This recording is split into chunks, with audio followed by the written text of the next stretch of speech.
This is Pastor Blake. Thanks for joining me. We're on day 3 of Core Practice 8. This is about persevering, and the point I'm trying to drive home, the point I think Jesus is trying to drive home, and Matthew, the way he records the teachings of Jesus, is that the Christian experience, the Christian journey is not like a sprint. It's not a 100-yard dash. It's more like a marathon.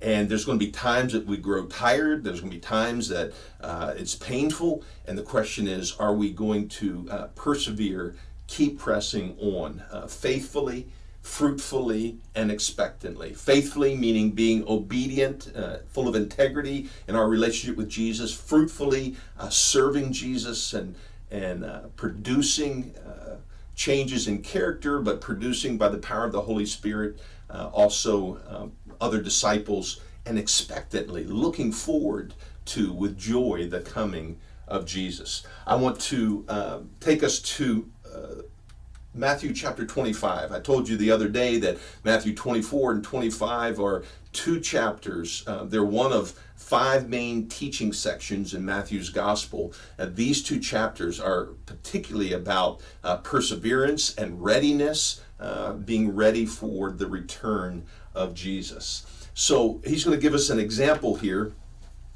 and it's a picture of a wedding in first century Palestine, first century Israel. And in a wedding back then, it would be that an engagement would have happened probably something like a year before, and the groom would have gone back to his village and prepared the house, and when the house was ready, his father would give the okay, and the groom would come and take his bride-to-be as his wife and take her back to the house. Well, there would be a wedding party. In this case, it's describing 10 virgins, these 10 women who are going to be a part of the wedding procession. They're going to be there with lamps, not little lamps, but big lamps that would be like torches, that would be part of celebrating the wedding. So it says at that time, the kingdom of heaven, that time being the return of Jesus, the kingdom of heaven will be like 10 virgins who took their lamps and went out to meet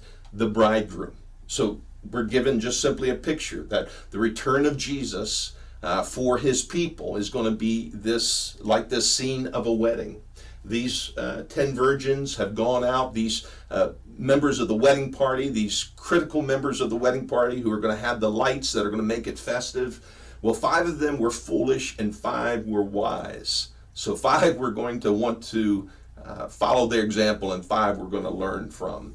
The foolish ones, these are the ones we want to learn not to follow their example, took their lamps but did not take any oil with them.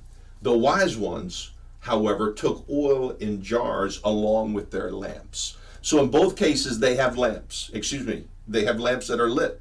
But the problem is 5 of them don't take extra oil. 5 of them do and are able to have a lit lamp, a lit torch, even if the time has been delayed. So at number 5, the bridegroom was a long time in coming. Now that's what Jesus is saying to the disciples while he's still with them. And when the Matthew's gospel is written a few decades after his death and resurrection and ascension to heaven, how much more today can we feel the weight of that? The bridegroom, the return of Jesus, is a long time in coming. And they all became drowsy and fell asleep. Now they're not condemned for that. If he's going to be a long time, then there's going to be times that they're going to need to sleep and wake and sleep and wake. That's not what they're judged for. At verse 10, though, we get to the problem. But while they were on their way to buy oil, so when he comes, those who didn't have the extra oil have to go into town and buy it. And so while they are on their way to buy the oil, the bridegroom, this figure that represents Jesus for us, arrives. And the virgins who were ready, who had the extra oil, went in with him to the wedding banquet. And the door was shut. We're told that the ones who had to go and replenish their oil, that when they got back, it was too late. So verse 13 is kind of the takeaway for this. Therefore, keep watch, because you do not know the day or the hour. So this may seem unfair. It may seem like an exaggeration in the way that the bridegroom responds, but let me point out something to you. The issue at hand is the honor of the bride and groom. So these 10 virgins were given the privilege and the responsibility to make this a great celebration. When the groom comes, they were going to light their lamps, light their torches, and it was going to just celebrate this great event. Usually the weddings would take place at night. So when the wedding party, or a portion of the wedding party, in this case half of them, didn't have enough oil to light the way of the wedding procession, celebrating and honoring the bride and groom, then they failed to take seriously the privilege and the responsibility to assign to them.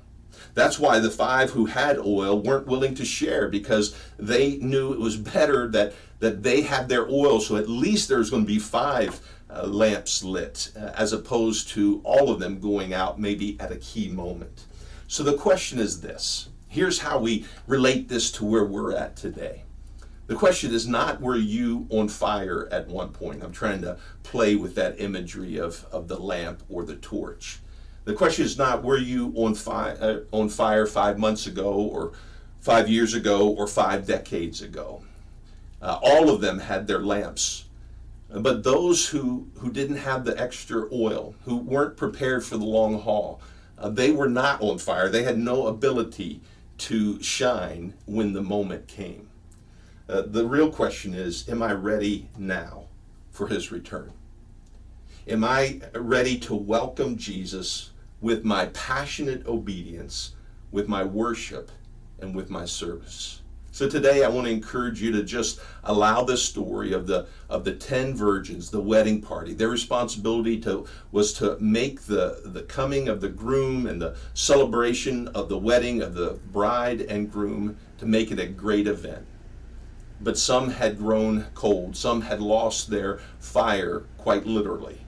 And the question is not, were we on fire back in the day? We can't look back and tell our kids, or tell our spouse, or tell our small group, oh yeah, this is what I used to do.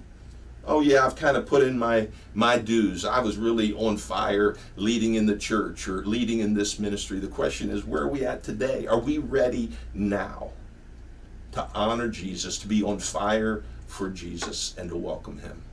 May the Holy Spirit help me. May the Holy Spirit help you to be on fire.